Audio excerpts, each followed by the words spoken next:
Hi Abhijit, good evening. How are you?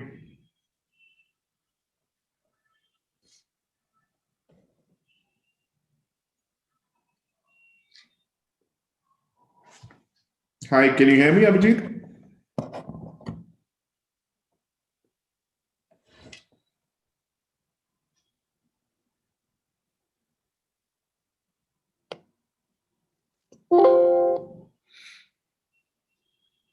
Yeah, I cannot hear you. How's this? Yes, I can hear you fine. Lovely.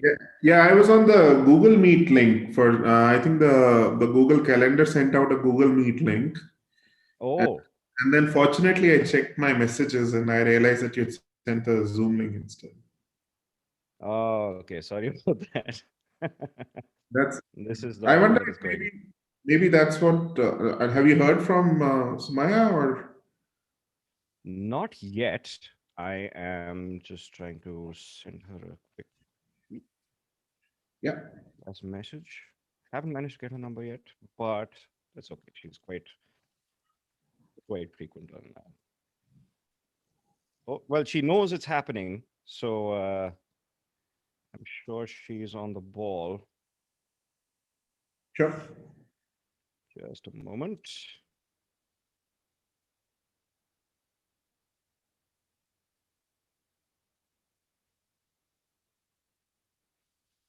Doo-doo-doo-doo.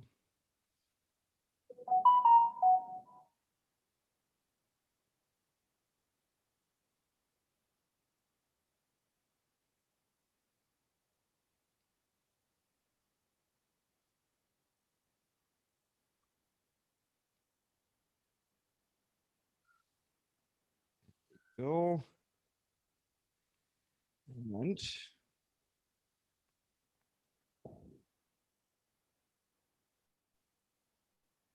Okay, so we'll wait for a few minutes for her.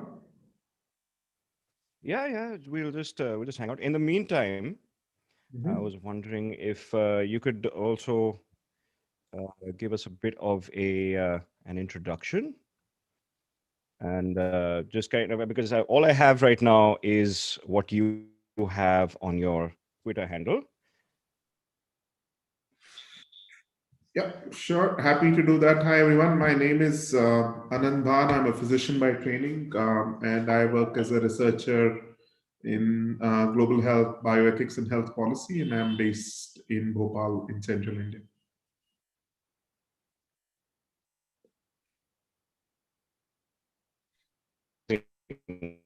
And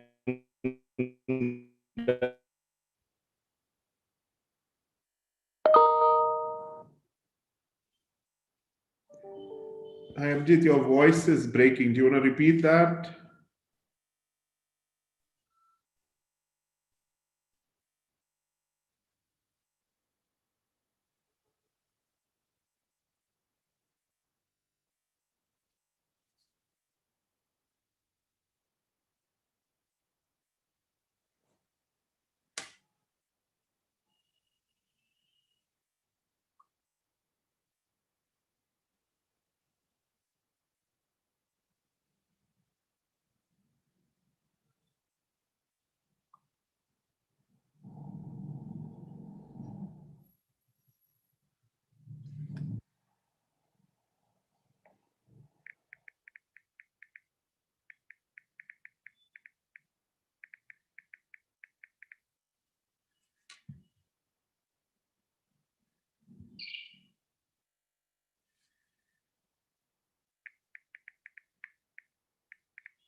Hi, Sumaiya. This is Anant here. Hello. Hi, Hello. Hi. How are you? good. I'm fine. So I think Abhijit is having some problem with his network. So it's yeah, 'cause Okay, right. he was on and we Mhm. were just saying hello to each other, and then he dropped, and so I just saw. Okay, So I don't know. I wonder if there's a problem, like I don't know where he's based, but it's likely a network issue. right. We can just wait for a little while, Sure. and hopefully he will be here. Now, I'm also having Right. some issues related to the network, and I'm logged in through my phone because my computer's just starting up and whatever. So it's fine. I'm in now. happens with technology. And So, so am I. all right. Hopefully. Can you guys hear me? Yeah. Yes, yes, we certainly can. Um, Oh, wonderful, wonderful. what we can't see you though. It's just um, and then I on the screen, so I'm not sure how. Oh Okay, boy. okay, I see you now. All right. Better, better. We're Yes, we do. inching closer to perfection. Um, so sorry. Always it's Murphy's law. If everything that has can go wrong will go wrong. We Yeah, just have to try to absolutely. deal with it. Is this Um, live? Is this going on live at the moment? this is hopefully going on live. Either way, it's still recording, so I will put it up on in a couple of days so that people Right. can join in and be a part of the conversation. Then, um, this point of time, I'm just trying to monitor things, and as usual, things are running mighty slow. But since things Okay, are how? already recording and things will eventually go up, we might as well start the conversation, and hopefully things will get ironed out soon enough. Or should I just restart everything? Maybe I should just restart everything. Are you guys Oh, okay with that? Just hopefully, because things just don't seem to be. So when you say restart, are you starting like restarting Oh, your wait. system, or what do you plan to restart? I was just trying to see where things are going and if things are going on the right track, and they are. Okay. So, thank goodness. I'm. This is uh, every time we do this, somehow or the other, something happens, right? But okay, so I won't waste any of your time anymore, and we should just start the conversation at this point. Right. And whoever will join us. But for now, let me just get the introduction started. Of course, sorry, Dr. Bhan. I do refer to you as Dr. Bhan, right? Just Anant, checking. Okay, great. So, Anant, could you once again for our viewers, just in case things get trimmed off at the beginning because of the technical hassles, if you could just give us another quick introduction to who you are and what you do. sure. Hi, everyone. My name is Anant Bhan. I'm a physician by training. I'm based out of Bhopal, and I work as a researcher in global health, bioethics, and health policy. Nice to be joining here. I'm so glad to have you on. Dr. Sheikh, we of course have had you on as well earlier for a lot of other, talking about other topics and more of your profession and how you started alt news science.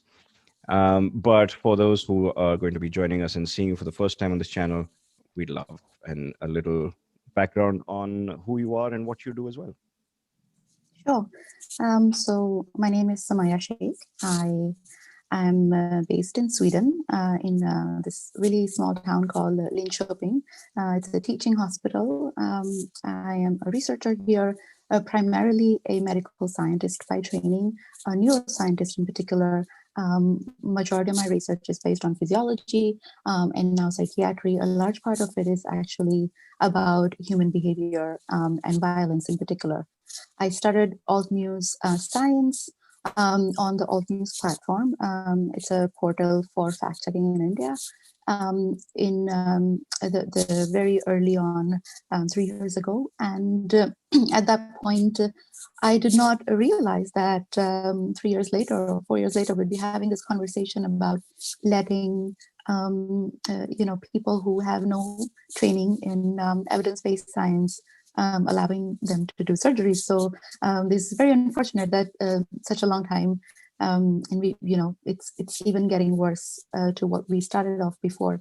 My primary idea to start off All New Science was before a lot of these alternative medicines in India. I've been following the stories for over 10 years. I've been researching alternative therapies for a really long time, not researching in my lab, but following up on papers and the research that comes out.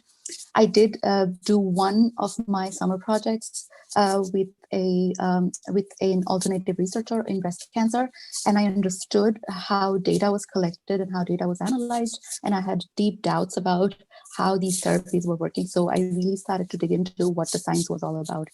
So I found All New Science because previously the ministry did not exist as what we call Ayush in India.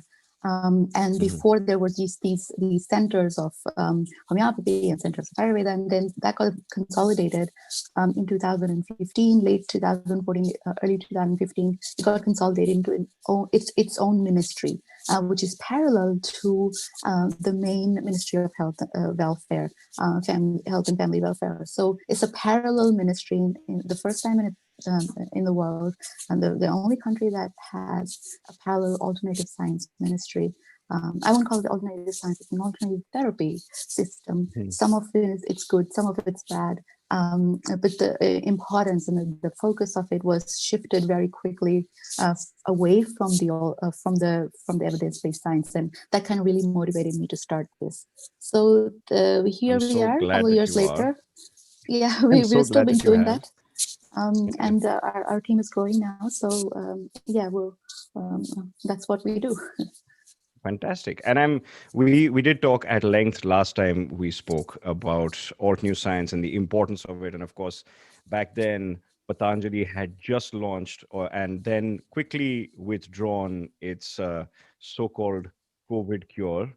And we did get into the weeds about that one. But now, of course, we've reached a whole new level of well, I don't even have words to describe where this came from, but I really because Mr. Bhan was on NDTV. You were on NDTV recently, right? Yep. On a panel discussion. Yes. And so what exactly, so for either one of you, I wanted to kind of first understand, and especially a lot of our viewers, and I think this is the first time I had heard of Ayurvedic surgery. I'm sure it did exist in some shape or form and has for thousands of years. But could either or both of you just give us a little bit of an introduction as to what Ayurvedic surgery really is and where it's been Let hiding all these Anant years? start for now.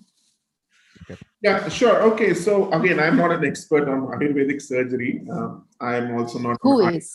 I'm not trained in Ayurveda as a discipline either. But whether we like it or not, and I know there are many people who have varying level of opinions on this. Ayush by itself has recognized systems of medicine legally in India. So you have Ayurveda, Unani, Siddha, homeopathy, all of them having standard systems of medicine, medical colleges where these sciences are taught. And you have graduates who go through the grind just in the way MBBS graduates go through. The Ayurveda course is also a 5.5 year course, the undergrad course. So that's the bachelor's of Ayurvedic medicine and surgery, BA, MS. And then you have a post graduation, just as you have postgraduate degrees for allopathic medicine. And in this case, they have the equivalent of, if I might say, the MS, which we have for surgical sciences and allopathy. And that is these two disciplines that we're talking about, Shalya and Shakalya. And also actually another one, which is more similar to obs and gynae. So that's, I think it's called Prasuti Tantra. which basically Oh. deals with women's health and obstetrics. Mhm.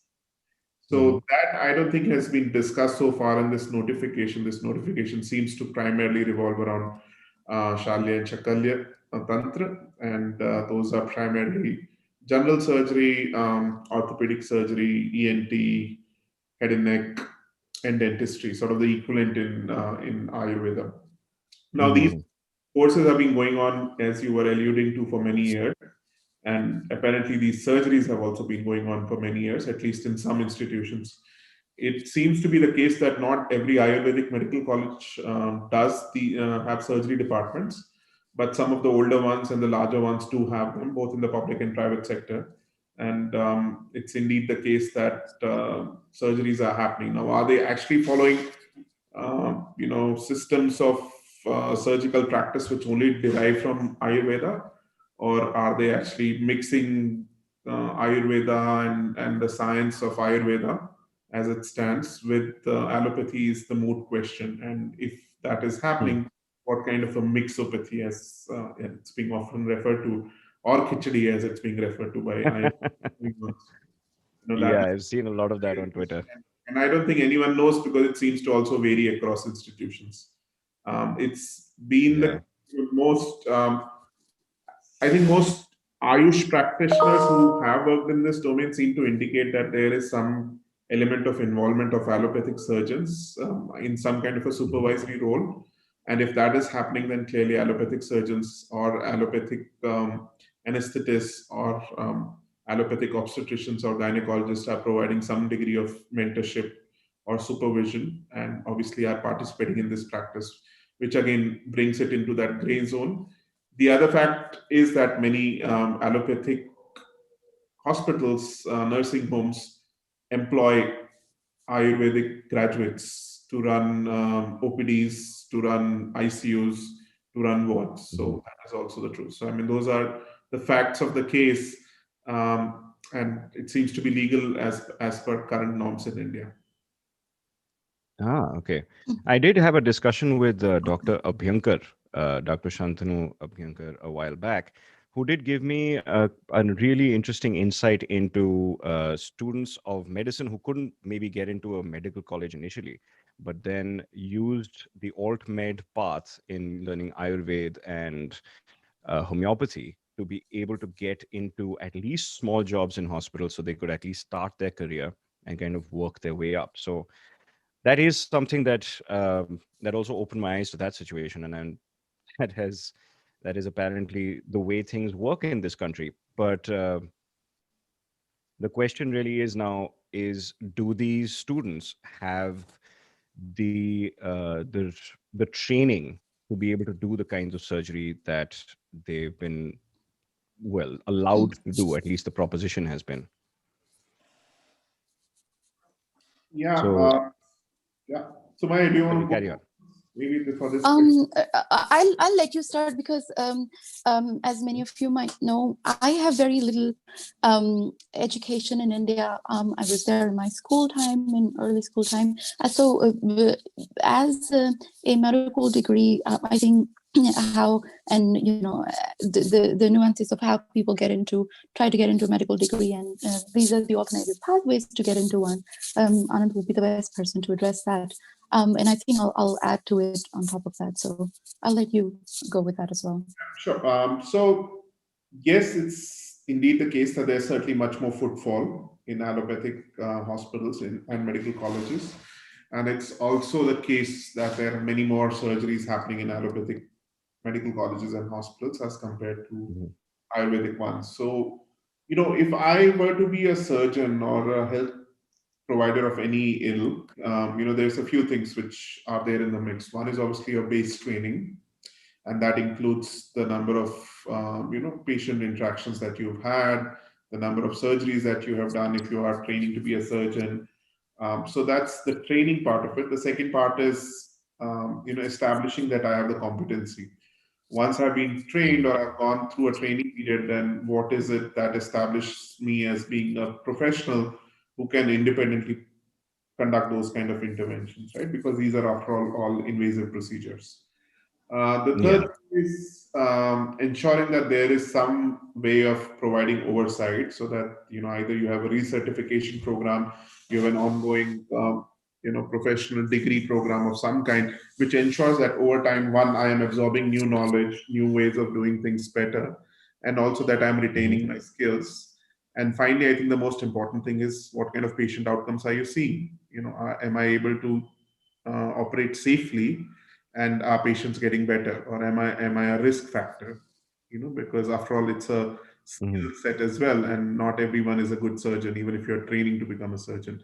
So you also need to look at patient outcomes, and I think it's that this mix of factors which should define who is allowed to practice or not, and there should be a transparent way of being able to capture all of that. And as a patient, I have a right to know that if I'm going to a surgeon, in what discipline is he or she trained, how long have they been trained for, what kind of expertise do they have, what kind of an intervention are they going to do, and what evidence Hmm. base is that building on, and finally what has been the kind of patient outcomes with that particular surgeon. And I have a right as a patient to be having access to all of that information. Do patients have that information? Maybe some of them do, but most don't. And as a patient who might not have access to some of these finer details of and being able to discern, then if I go to a surgeon and that person says I'm a surgeon, I might not ask the right question. So will a patient going to a rural hospital know some of these things, and will that person be able to, for example, question the surgeon and say, in what form of medicine did you get trained, and etc.? Likely not. So that I think is Probably not. an informational inequity issue which we need to worry about. And but these students, do they actually have that rigor of training? And is there any evidence to support whether their outcomes are actually good, um, and relatively reliable? Is that, I mean, is there any evidence, any studies that have been done on this sort of a practice, so that we can make better decisions as patients and as, well, people who are getting into a hospital and suddenly we are confronted with, um, with an Ayurvedic surgeon, and we, well, what is our outlook look like? Is it, do we have a good chance to have a successful surgery? And what kind, I mean, we know, okay, so some of them do go through this training, but how reliable is that? And has any studies been done to understand how adept they are? Yeah. I from yeah. Go ahead, Smaya. So from knowledge, there hasn't been any studies done in medical education in that department. But if you're talking about, I mean, even medical education, the way that the course is delivered. So I have taught medical students in Sydney, where I used to do my PhD, and there is a process that, and it's also an evidence-based process through which these medical students are taught these courses. For example, one of the things for the medical students is problem-based learning, where you have been presented a case and they go through bit by bit in terms of diagnostics, like what are the symptoms, what's the presentation, and go through differential diagnosis all the way until the end to find out what exactly happens and how the patient should be treated, etc., etc. And through that process, they learn everything from anatomy, physiology, pharmacology, pathophysiology, clinical education, every single thing. And this process has been documented, studied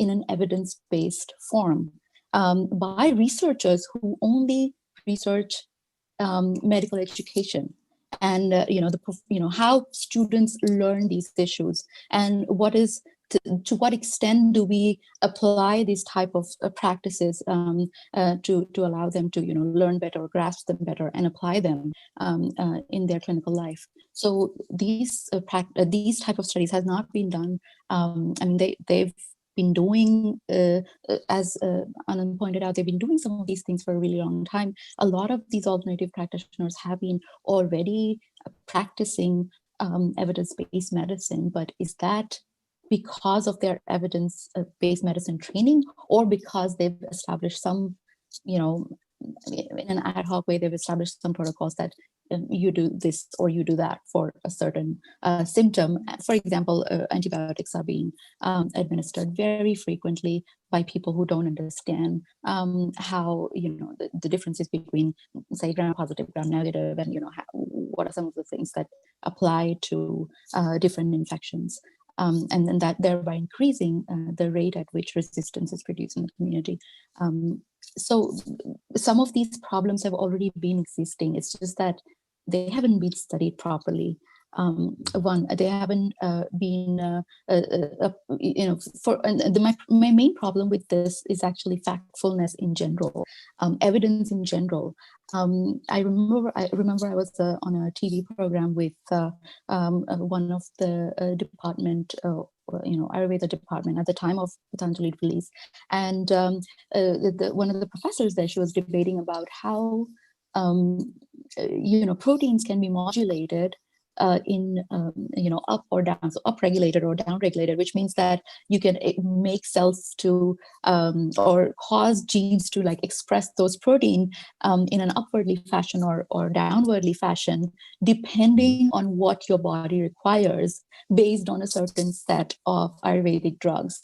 And that's not how physiology works in the way that they were talking about. They had absolutely no understanding of the molecular mechanisms of the molecular physiology or pharmacology, the drug receptors and targets. Even now, a lot of these Ayurvedic practices do go back to centuries old ideas about things like diabetes, for example.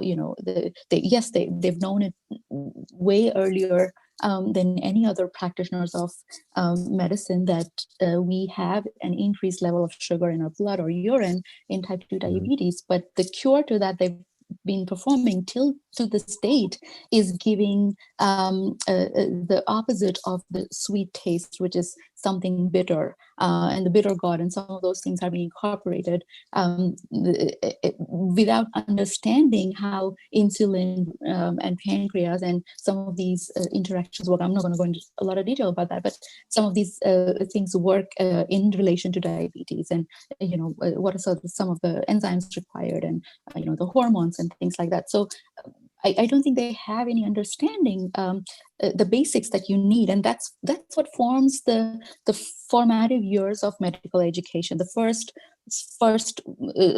second, third years of medical education, where you really understand molecular mechanisms, basic sciences. It's not actually clinical sciences at that point in time. We're learning things like Krebs cycle and genes and proteins and how they work and stuff like that.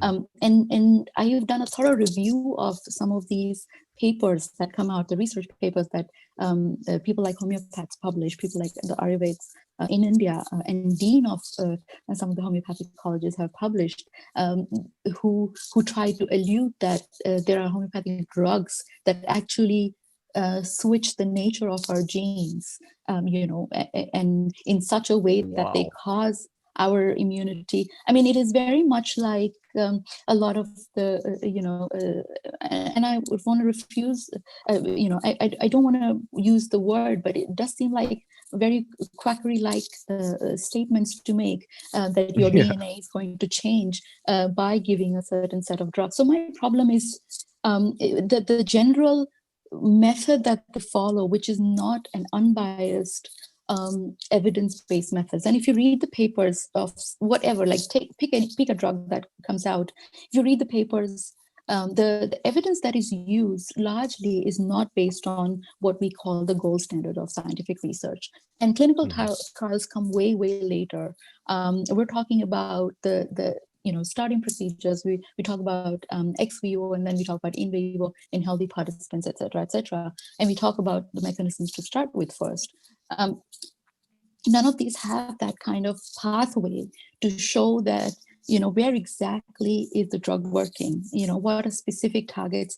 Only now that they've been starting to do a lot of the research into this. So it is so early to say that even if a herb is working, I'm not saying that none of this works. Maybe there is some evidence, but the claims that suggest that there's absolutely no negative outcome or like side effects, as they call them, with 100% benefits, and things like saying things like you will remove the disease from the root, and all those higher claims that are nearly impossible to make. I think my problem is with those aspects of the practice, and then allowing them to engage in something that is so deeply rooted in evidence.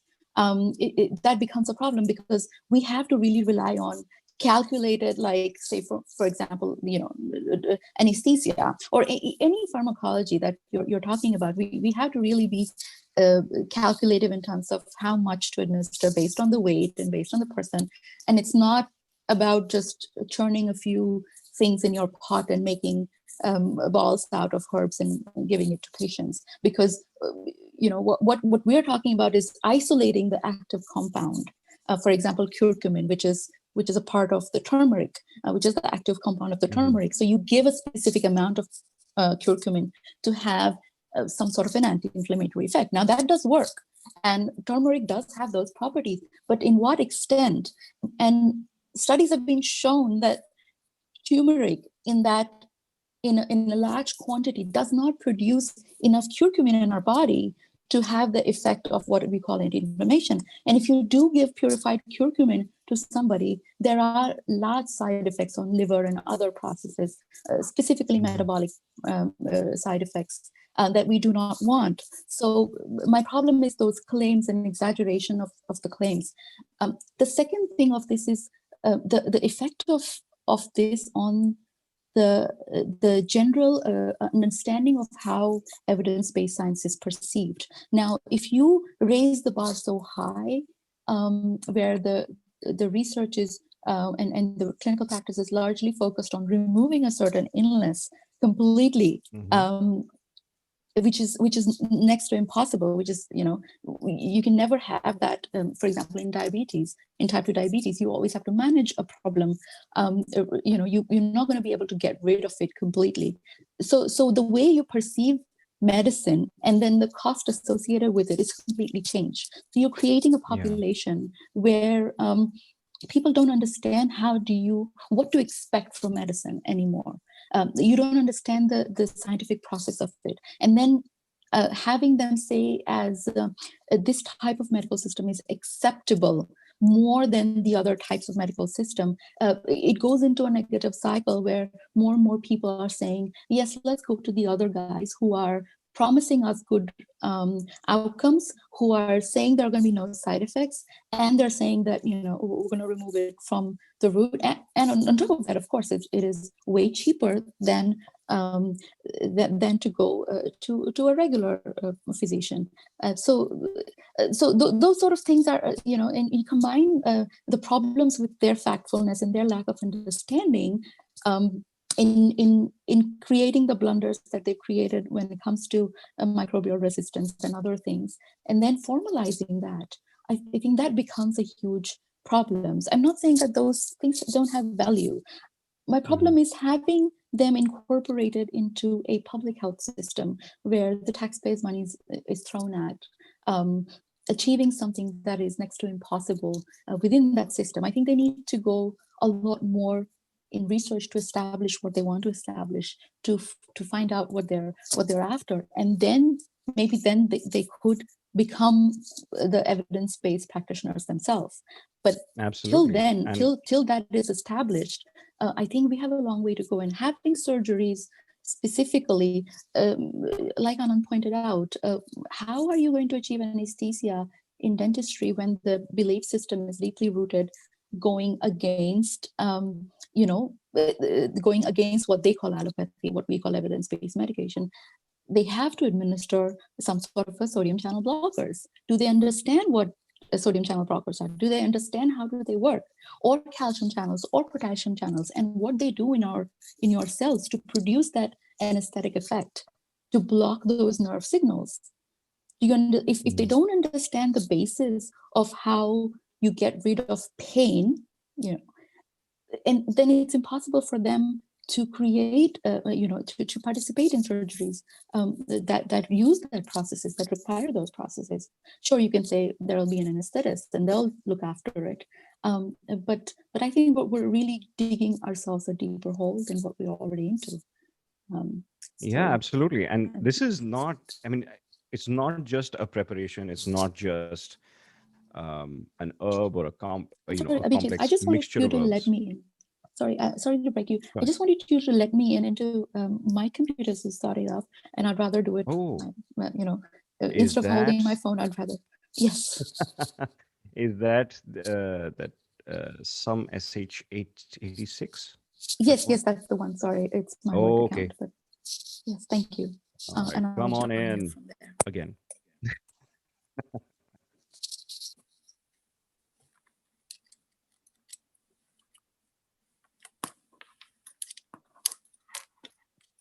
Yes, can you hear me now? Yeah, we can hear you.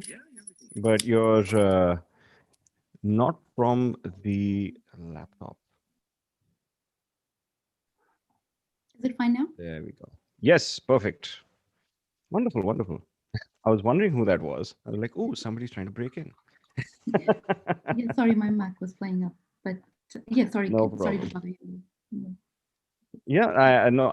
Thanks for your insight. I mean, yes, the whole idea of Ayurveda up till now has been very non-evidence based. I mean, people, they don't believe in basic things, or I mean, I'm sure they believe in things like germ theory, but that is not exactly how they're creating their preparations. That is not the insight that they're using to create the Ayurvedic preparation. This has all become dogmatic that's been handed down for generations and through the textbooks and through the schools and colleges.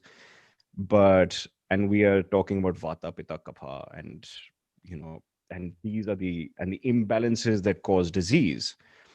When, at least in modern science, I mean, if you want to think about that from a more spiritual perspective, fine. But when you're talking about a person's health, a person's I mean, it could even be matters of life and death.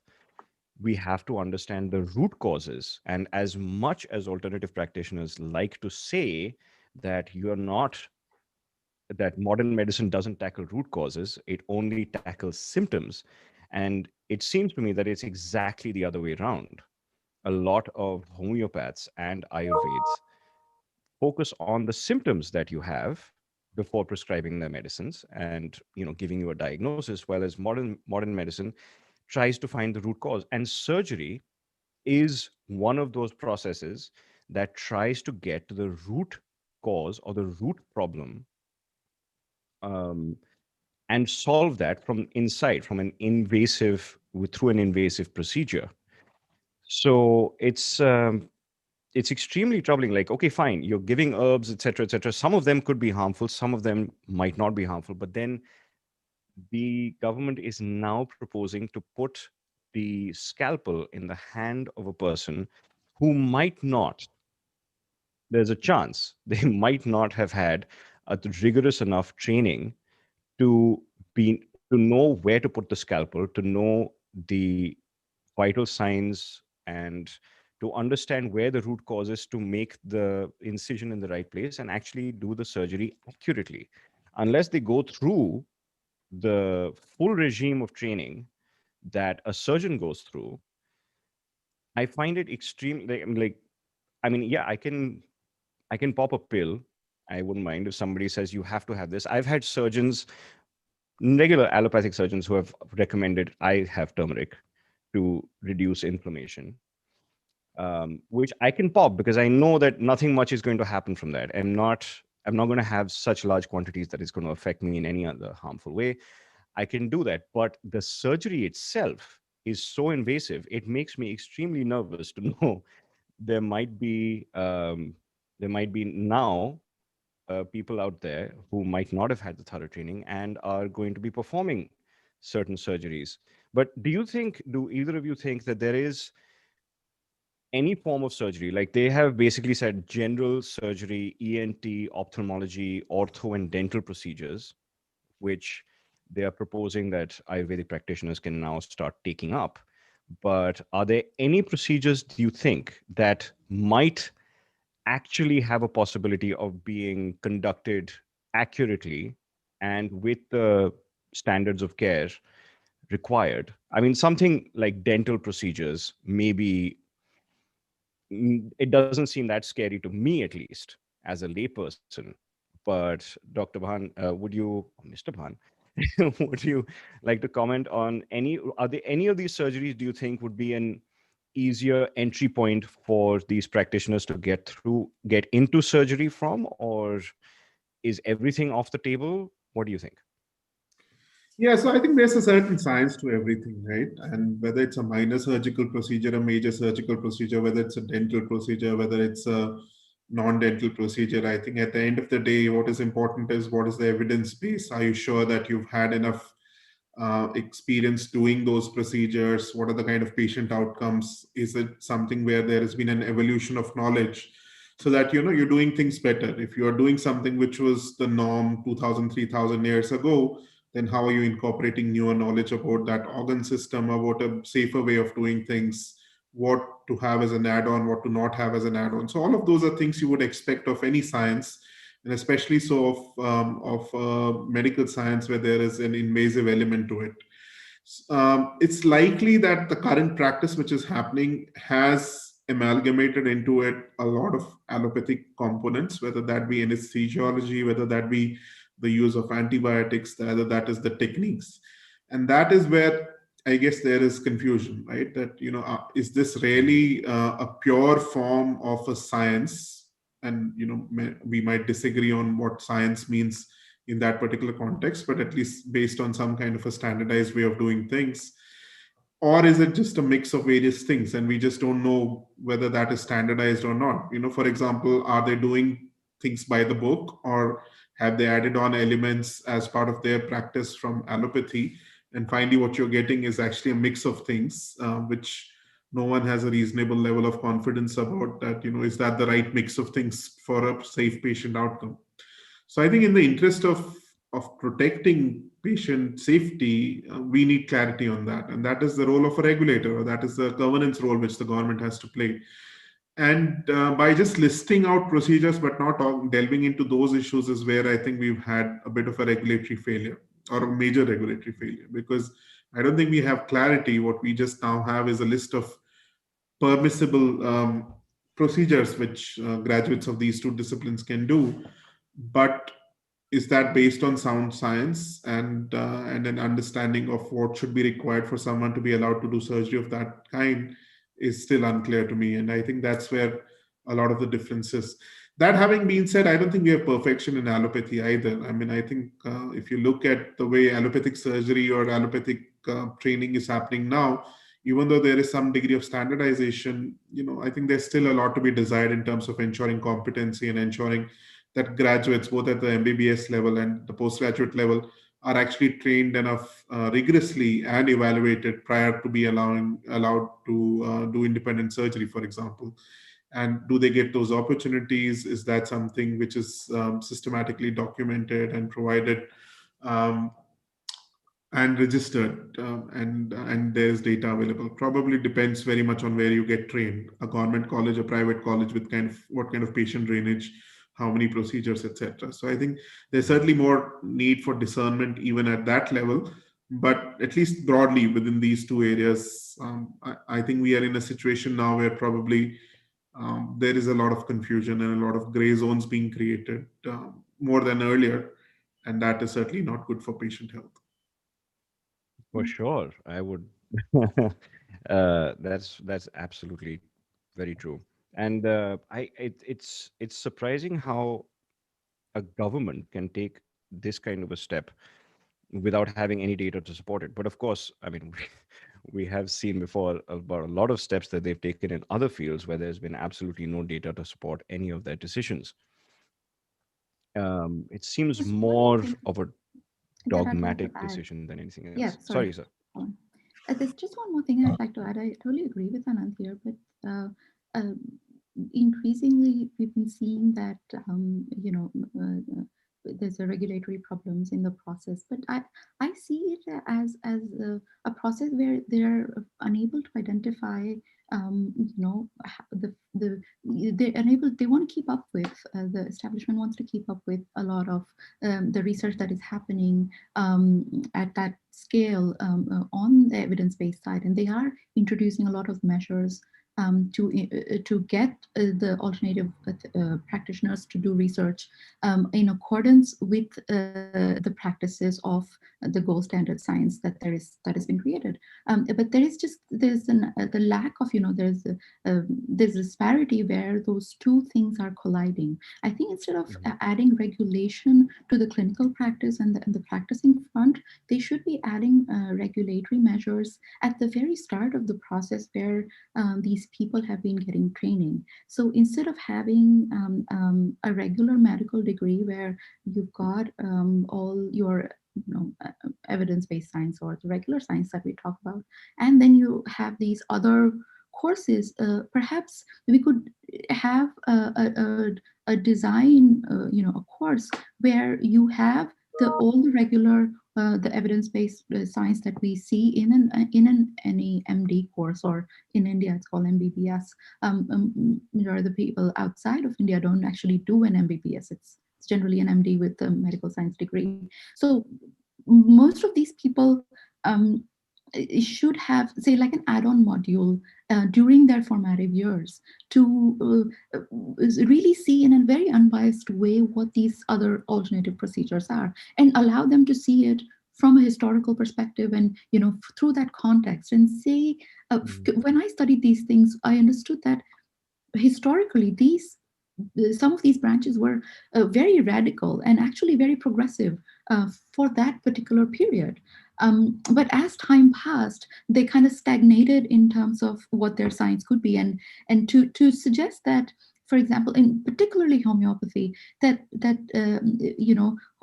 Heinemann back then 300 years ago, when we didn't understand any of how the bacteria and virus worked, and a lot of the other things in general, and majority of the medical science has been civilization, rather, not just medical science. Civilization is the last 100 years.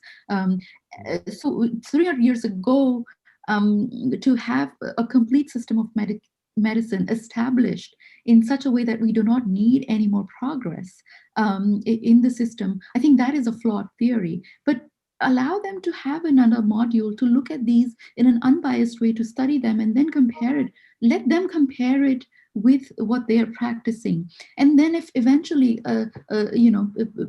give them resources to develop some of those practices in their clinical years, and probably in their research as well. And then if a person is, for example, taking an Ayurvedic add-on module with their MBBS degree or MD degree, and then they wanted to research a particular herb, which a lot of people do. A lot of the Western scientists do research herbs, different forms of herbs, just as an add-on treatment. I mean, I remember there was, with tamoxifen and things like that, they were adding Chinese herbs in Australia to improve the course of the treatment. And there are a lot of things that you could add. So they were not actually called alternative medicine, but complementary medicine. So instead of saying that you have two choices, either this or that, you can perhaps mix a couple of things and to provide a better result, if that is the case.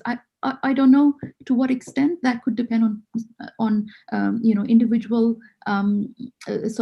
systems, but to allow them to come to a point where they've established the research training, they've established the medical science training, and then they're taking on the herbs or the more traditional treatments from their understanding of what real science is. And I think that is a better way of conducting things, instead of taking it all the way to the clinical side and then merging the two complete different ideologies, I would say, because from what I remember, they actually talk down each other, whether it's homeopathy or Ayurveda or our evidence-based practices. A lot of them don't agree fundamentally, not as as people groups. I would say, Of course.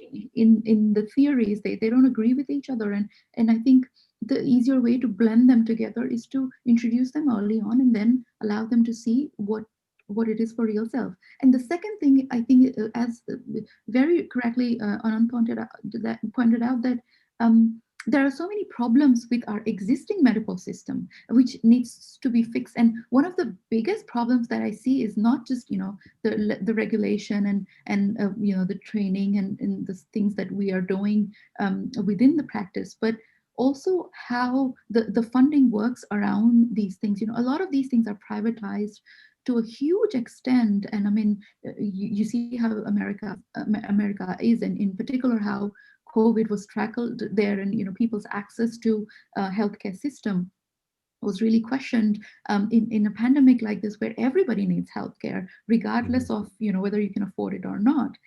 It really questions the existence of large-scale privatized health, departments where you more often than not you go to a private system instead of going to the public system.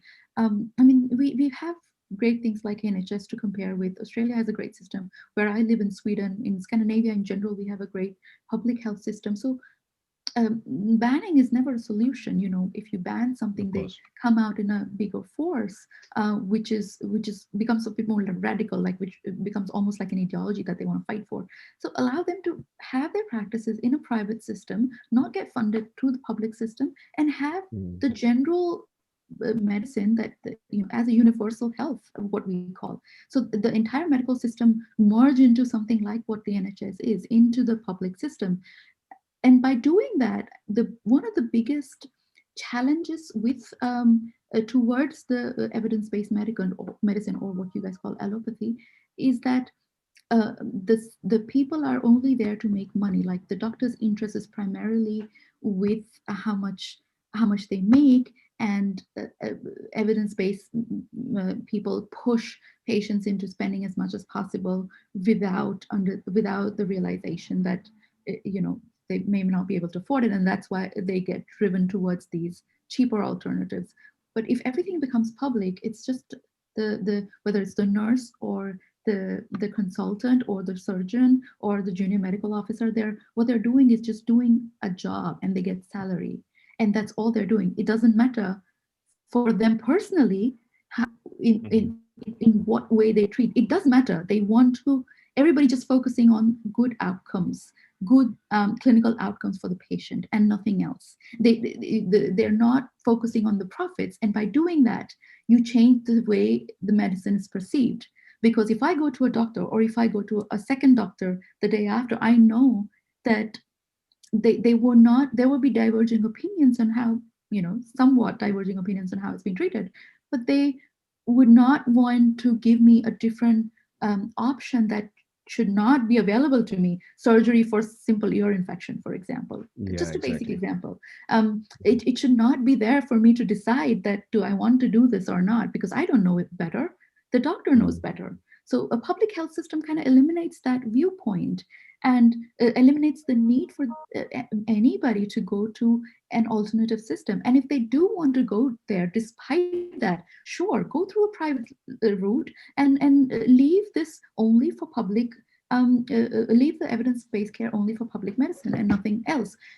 The second problem with this is that if government is funding things like homeopathy, and I would not say Ayurveda has problem with evidence and facts in the same way. No, Ayurveda is a much advanced, I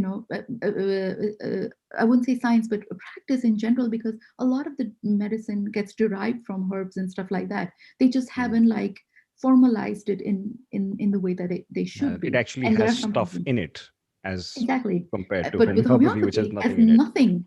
It's water with like a millionth dilution of something that could not even be there. It's like a droplet in a sea. And if you treat people with those practices, those systems of medicine like homeopathy, and there are other things as well, curing cancer through yoga and stuff like that, and Unani as well has so many problems. So if you treat them with homeopathy, 10 years later, they're very likely that a pain, lower back pain, for example, a lot of people have it, very common.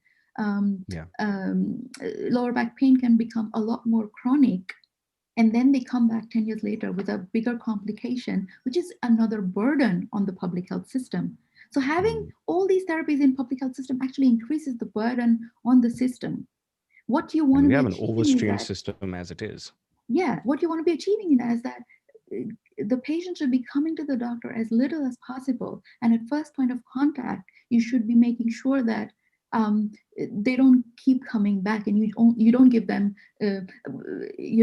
short-term solutions in such a way. There should be incentives on the doctor spending more one-on-one time with patients instead of how many patients they can get through the day, because that will increase their salary or whatever take-home packages and things like that. So regardless of the doctor spending an hour or half an hour with the patient, what they get should be no different. The focus should be on the doctor treating the patient to get better clinical outcomes and nothing else. Absolutely. And we all know how many times a lot of everybody, rather, not just evidence-based practitioners but also alternative medical practitioners, giving things like steroids, giving things just to make them feel better for a short period of time. So there are problems in all aspects of clinical practice and science, both, and scientific research. And I think coming together instead of winning over, being a competitor over each other, I think that's a better solution. And this might be a good decision, having surgeries incorporated in, and I don't know which ones, because I'm really clueless about which can be done. I feel they're all bad for them to pick up, but this is not at the end where they should have reforms. The reform should be at the very start of their medical training, where they have alternate modules to learn before they go into clinical practice. So Absolutely. Thank you very much. I can understand when you mentioned straining the medical infrastructure, of course.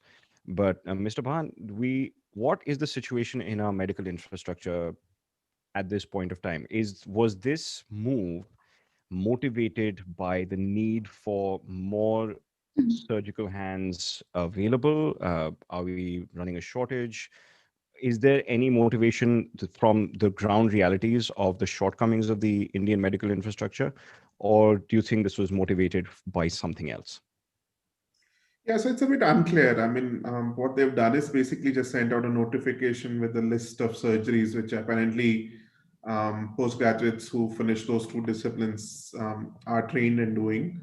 It doesn't add on any additional human resources, right? So it's that existing resources. It doesn't also tell us what they aim to do with these professionals. Now remember, this notification came from the Central Council of Indian Medicine, CCIM, and that's a separate branch. It's a separate ministry, as Sumaiya was saying, as compared to the health ministry. So whether these individuals who finish their training will be deployed, etc., no clarity and no notification about that.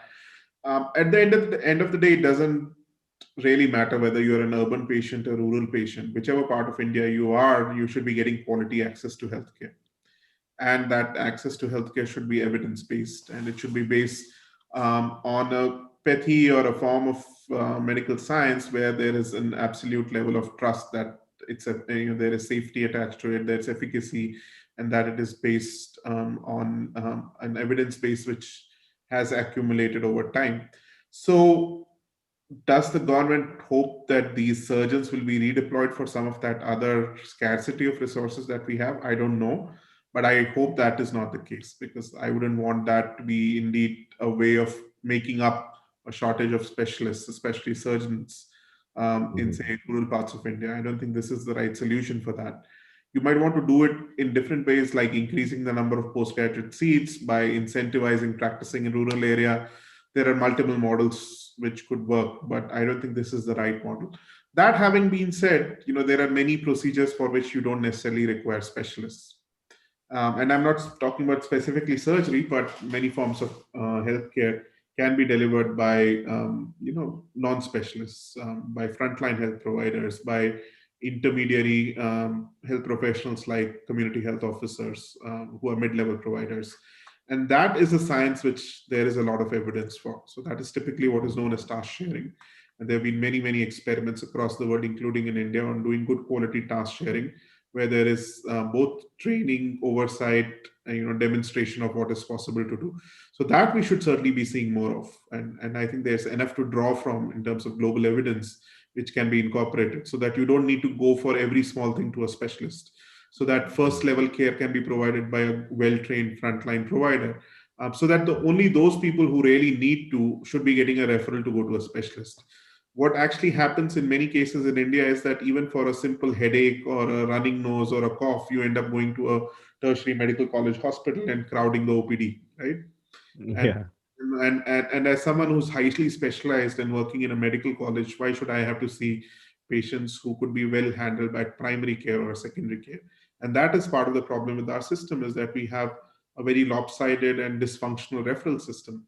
And you have patients of all kind crowding tertiary facilities, and which means that patients who probably really require tertiary level care have to often be waiting, or they might be in line waiting to get access to the provider, or the provider doesn't have enough time because they have to get through the OPD of 300 people, within those 3 or 4 or 5 hours that they have available.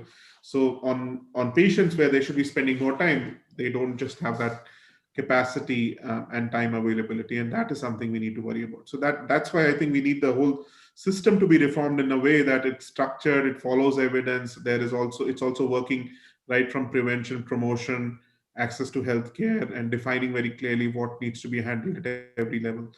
And that is the case in many health systems, where unless you actually have gone through a GP and that person has certified that you actually need to go to the next level care, you will not be allowed to go to the next level care, and the system wouldn't Mhm. enable that. And maybe that is something that we need to be looking at, but only when that level of care at the primary or secondary level is working, because you don't want people to be stuck there and not getting care just because there are no providers available. So I think at the end of the day, we need more resources, we need infrastructure, we need human resources, we need better staffing. And if anything, this pandemic also tells us the same thing, that we have huge shortages of human resources, we have infrastructure issues, and we don't have the resilience in the health system which would have enabled us to cope up better as compared to what we've seen. Absolutely. I couldn't agree more. But thank you. I think this conversation has added a lot of nuance to something I started off thinking was very black and white. I thought, no, absolutely, no Ayurvedic practitioner should be allowed to get near a patient to perform surgery. But they do get a certain amount of training. They do get a certain amount of standard training in standards of care, at least, if not, actual basic procedures. But considering all of this and the nuance that we've added to the conversation, do you think that the protests from the, by the IMA, is that justified, do you think? Or should the protests be more about reforming the entire infrastructure? Or was it misplaced, or was it justified? Mr. Bhan? Yeah, so I think a lot of the protests often are about protecting your own turf, right? And and wanting to say that as the IMA, we are sort of the representatives for allopats, and how dare Ayurveds come and do surgery? But it's an interesting storyline, but it doesn't really talk about the real problem in healthcare, and that's part of the Of course. positioning that we see. That you don't talk about what are the structural issues, what are the health system issues, what are the deficiencies, and what needs to be done to fix that. And you also don't acknowledge what are the problems with current practice of allopathic medicine as well. It's quite probably the case that many IMA practitioners have nursing homes or hospitals which employ Ayush graduates, and Mhm. that's routine practice. And so if you're really going to protest mixopathy, then you will have to also protest against all of your colleagues who are running hospitals which employ Ayush graduates. And are you really going to? So I mean, so I think uh, you know again, it's their decision that they want to protest, but one gets this feeling that obviously, rather than focusing on the real issue, sometimes the positioning becomes X pathy versus Y pathy, and not really the real the substantive issues that we should be discussing. And this debate too shall pass. I think there'll be something else which comes through, but at the end of the day, will we see reform? And due to this protest, I have my doubts. Yeah, absolutely. Well, I mean, I it's not a yeah. Sorry, competition. carry on.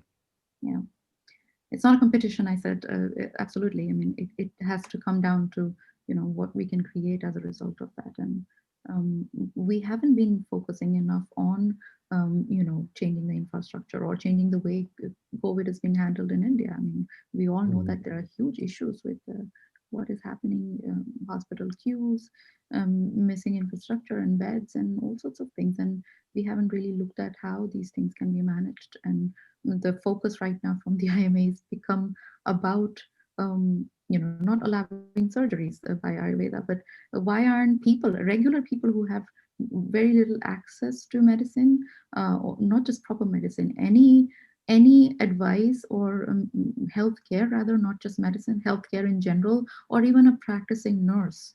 I mean, I'm not sure to what extent that India does, as pointed out, there are frontline officers that can provide things that the specialist or the regular physician doesn't need to intervene. We have a lot of practicing nurses and senior nurses who know and understand and have a lot more experiences compared to junior medical officers. And those type of people are what we really need. You go through an intensive training as a nurse, and eventually you become come to a seniority level which is almost as comparable to a lot of the practitioners in the system. So those again can be only done with a centralized system provided by the government, so a medical system provided by the government. But what we're really lacking is, why aren't people who are dying because of mismanagement or have suffered because of mismanagement, mismanagement of the private hospitals or the government hospitals and the way that it's been handled? Yes, we're going through a crisis, but we could have done better in the period where lockdown was imposed, because in other countries lockdown was to inflate resources and make sure that we did not run out of beds. We had more than 131 beds, increase from I think only 6 or so. And even though at the worst time of after summer, there were a lot of patients admitted, but in the ICU there were only about 4 to 5 patients admitted, because we were living in a very small town, and you can compare that. India is large and very populous as compared to Sweden. Sure, but the scale of things are also comparable as well. And why are people on the streets? Because of ill practice or mismanagement, or lack of healthcare in general. Like, why is just the IMA protesting about surgeries? Why aren't regular people who are not able to get good healthcare on the street asking for universal public care, as they should be? Absolutely. And I think that's where the focus should be, and that's what we should learn from the pandemic, rather, instead of focusing on competitions like Yeah. you were saying here. Yeah. Yeah, I totally agree. In fact, I think the Indian medical infrastructure has a long way to go to be robust and to be able to provide for all the citizens. In fact, a few months ago, I think early this year, I was working on a project for um, the ICMR, and we were trying to get. I was trying to find out more about affordable healthcare kits, and so I was talking to a lot of people in the government medical infrastructure, and people who are uh, making diagnostic kits and trying to reach rural areas. And it was actually quite surprising to me that there are such remote areas in the country that it is extremely hard for even the government to get any sort of medical infrastructure, diagnostic systems, um, to those far reaches. But the good thing is, at least there are lots of initiatives. There are competitions where these systems are being developed. The need is there. The need is recognized, and the government is promoting competitions and private players to innovate and create new devices to help out in these ways. So at least in some ways, we are kind of heading in the right direction. Personally, I feel that this might be a move with the right intent for the government. I don't think it's at the right time, and it is definitely not being conducted in the right way. I think we have a long way to go before we can get to a place where these kinds of decisions can be made. Uh, but thank you very much for clearing that up. I think we've added a lot of clarity to a lot of the conversations that's been happening out there. A lot of people think that this is just purely political. Anybody who's opposing mixopathy is just a liberal, and anyone who's promoting it is just a bhakt. And I've had some really strange conversations about this recently, and even on Twitter, where I don't even know how upper caste, lower caste has suddenly popped into the conversation. But either way, I think, I've put it out for questions. So anybody who's watching who has any questions, please let us know right now. In the meantime, I think I will be also doing a little bit of research on this. I should be able to write a piece. I have got um, an Ayurvedic practitioner who might also be speaking on this topic really soon.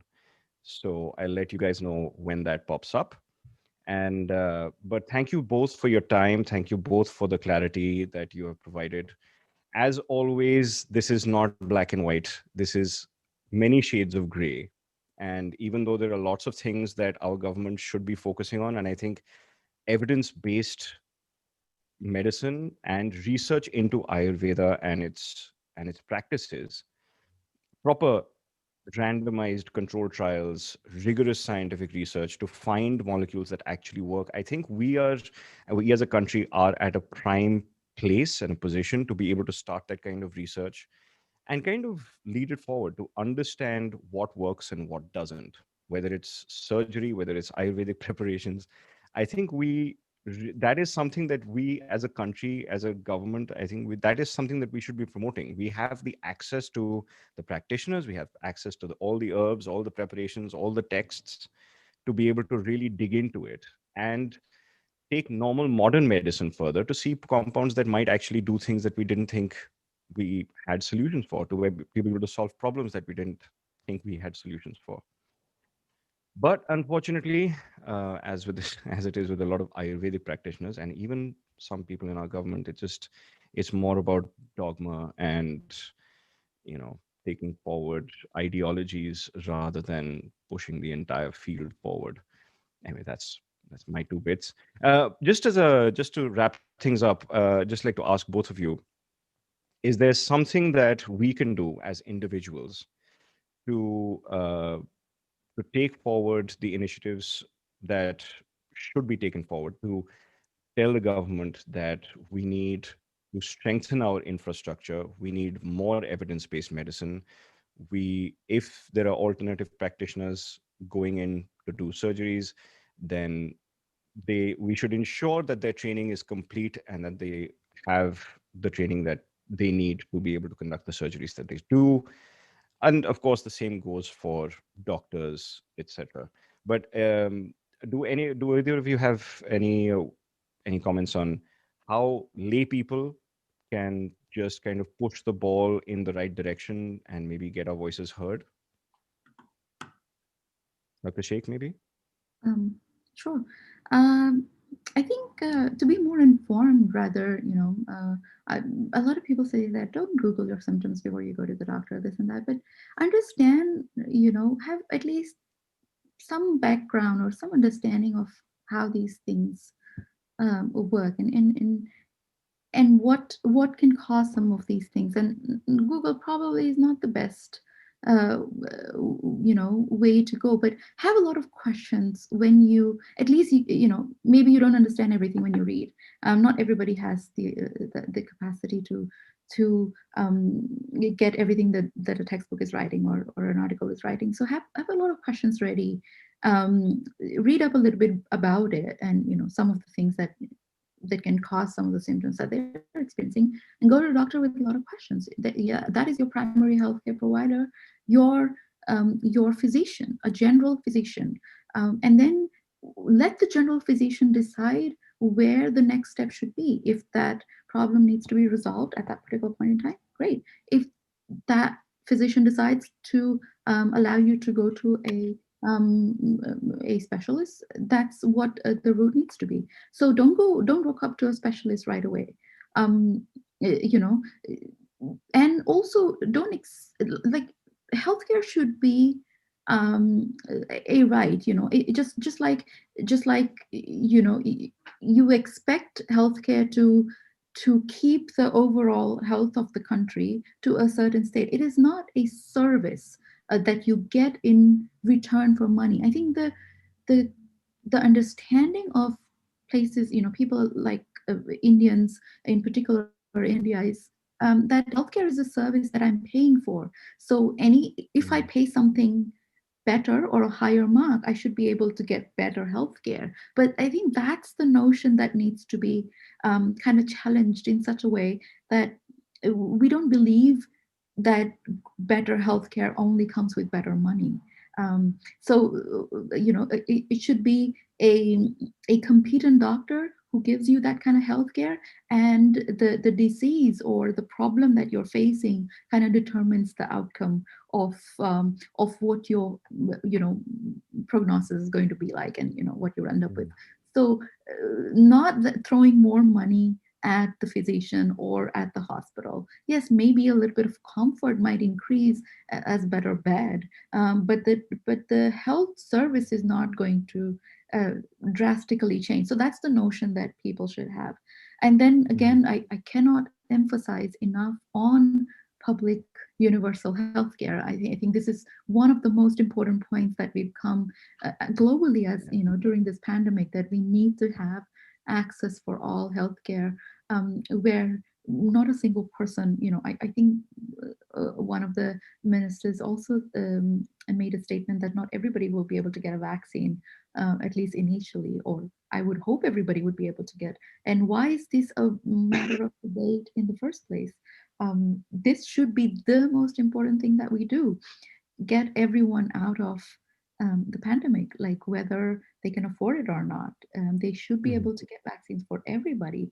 Um, if not, then everything else that we're doing is useless. It's practically useless. We're just trying to create bubbles of you know, of pockets of people or communities where some can afford it and they would not get infected. So we have to also remember that people understand how these systems work, people understand how sciences work, and that should be taught through largely education, going all the way from schools to, you know, eventually you know, focusing those things on media and, you know, national television and things like that. I mean, we here in Sweden, we have an entire section of newspaper dedicated just for science and the achievements of science and how the processes work. So, and like interview and having scientists in the mainstream. I mean, this is the only time that I've seen any scientists in the mainstream in India, apart from the great works that our lovely physicists do at, you know, the space station and things like that. But biological sciences, there's very little input, you know, in the mainstream media, and also the, you know, the sure, the healthcare workers have a responsibility in educating, but also the government has a responsibility in educating in return, and I think that hasn't been done enough during this pandemic. And a lot of people, there's a imbalance in how people have been receiving information. Some haven't been able to get access at all. Specifically the rural areas, people don't have social media accounts, and even those who do have social media accounts, I've seen so many debates on how TB is much more deadly than this, or, you know, other infections are. And it's The incomprehensible that misinformation is rampant as well. I mean, exactly. everything from WhatsApp and social media, and to increase the confusion, of course, the Ministry of Ayush has also been putting out a lot of, I mean, definitely not helpful information. No, I don't just blame the Ministry of Ayush, to be honest. I think it's a collective thing. We've been Yeah, absolutely. They have a focusing. part to play, but it's not the They only have a part. absolutely. I mean, we're all also focused very much so on news or information that generates a larger amount of emotional responses. I mean, as a neuroscientist, this is how I analyze this situation where misinformation is rampant, because it shocks you. It kind of shakes you. That look, there is this cure in your kitchen that the pharmaceutical industries is like trying to stop you They're from trying to hide from you. so we have a focus on something that drives emotion, that produces these cortisol, like stress hormones, and it gets you on the edge about something. So misinformation is very rampant during the time of the COVID, but it wasn't anywhere. We were out of it before that as well. Like we were pretty much drowning in misinformation. It's just that the focus of health-related misinformation now has become important thing to do. Multiplied, for sure. Yeah, so I think the everybody can do their bit, and it's not just the citizens' responsibility. But I think ask lots of questions, ask right amount of questions to the right type of people, and and I say this many times: if something is too good to be true, it probably is. And this is like the Yeah. motto of a lot of the science and the health and the outcome that we expect from the medical sciences. If something is really too good to be true, it is too good to be true. It is Yeah. not real. And people should acknowledge that not everything can be solved with the pop of the pill. And a little information can go a long way. So I think everybody's wrong in here, and no one person, instead of blaming each other. I think it's a collective role to play. Everybody has a collective role to play in advancing the state of our sciences at the moment. Great. Thank you very much. And Mr. Bhan, we've got a question of, how can what can we do as citizens in this country to be able to ask for more evidence-based medicine and make sure that the government is doing things that is in the best interest of the public, and especially in this context of the whole hashtag mixopathy. Sure. So maybe just also to sort of wrap up, I think I think Sumaiya was on point, but just to also say that what we need from the public is is a strong demand for more investment in science and health. Unless health becomes and science becomes a political plank. And if anything, this pandemic is a reason to do that, right? We've all been demanding more investments in health and science, and we need that to actually happen. Otherwise, we will just have deflections and expenditure being on many other heads rather than actually those who count. So, the social sector investment like health, education, science, etc., is what we need more of, and we need more and more of us to be able to absorb information in the correct way and ask the right questions of that information. So if you get a WhatsApp forward or see a Twitter post or a Facebook post, or if someone talks to you in the park, as and when you can actually go and do it post the pandemic, that if they share information with you, you know what to accept and what to ask in terms of being discerning. And that is extremely important, I think, for all of us, because it's becoming a challenge with more and more information coming. So we have now more sources of information, but a large bulk of that is also misinformation, and that I think can be sometimes benign, but in other cases quite risky. And we've seen that pan out already in many ways during this pandemic. So I think we certainly need more scientific literacy and work of platforms like yours, where we can help reinforce that, but also open debates. I think we were a society which was known for debates, and I think those spaces Mm, are becoming less and less, where people mm. are sticking to viewpoint and ideology rather than engaging. We might all end up not agreeing with each other 100%, but at least there is a space for us to engage and talk and try to understand other viewpoints and understand why they're saying what they're saying, rather than just labeling each other as certain kinds of people and just now refusing to even talk to each other. And I think that as a society is something we need to worry about. If anything, scientific temper tells us is to be skeptical, but also to be open to other arguments and debates. And I think that's what we need more as a society. Absolutely, I couldn't agree more. And as rationable, it's one of the things I try to promote the most is question things. You can disagree, but you can have a civil conversation, which is also productive, one which you can learn, both parties can learn, both parties can discuss things in a civil, reasonable manner, and just try and you might not want to change your mind, but somebody who's watching, somebody who's reading, they might change their mind, they, on the basis of what is being spoken about. So yeah, I couldn't agree more, and I hopefully I'm doing my part. and both of you certainly are. So in just to close off things, Mr. Bhan, could you please tell us where we can find you if the viewers would like to ask you any questions or see what work you're doing, and have a conversation with you? Where would they be able to find you? Sure, probably the best way to do it is on Twitter. I'm at Anant Bhan, that's ANANTBHAN, and I'm happy to try to answer questions there as well as respond to any queries. Great, thank you very much. And Dr. Sheikh, where can we Um, find you? Well, email is probably better for me. So it's Sumaiya, Sumaiya, my first name, at altnews.in.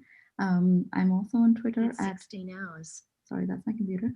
I'm also on Twitter at Neurophysics, so neuro as in Neuro, physic with the PHYSIK. So in my country, in this country rather, in Sweden, PH is replaced by F. So just wanted to clarify that. Just for the clarity. Yeah. So yeah, I mean, email is probably the best way to find me. Great. And of course, there's the Alt News Science website, which we all know and love. Yes, follow the work, yes, of course. Great. Thank you so much, both of you, for joining us and for bringing a little clarity to this topic and kind of adding the grays to the black and white that is always out there on social media. This is the Rationable YouTube channel. I'm going to be putting this up on the Rationable podcast as well. And you can come to berationable.com to check out more content like this and more interviews with Dr. Sheikh as well, which we've had. We had one massive interview a couple of months back, which I had to break up into 3 different episodes because and all of it was fascinating. So you guys have to check that out. Check out the Rationable podcast on whichever podcast app that you like. And I will see you guys next time. Thank you, both of you, for joining us today. And all the best. Have a great week ahead and a weekend, hopefully. And we'll see you later. Good night. Thank you, Abhijit. Take care. Bye. You too. Bye.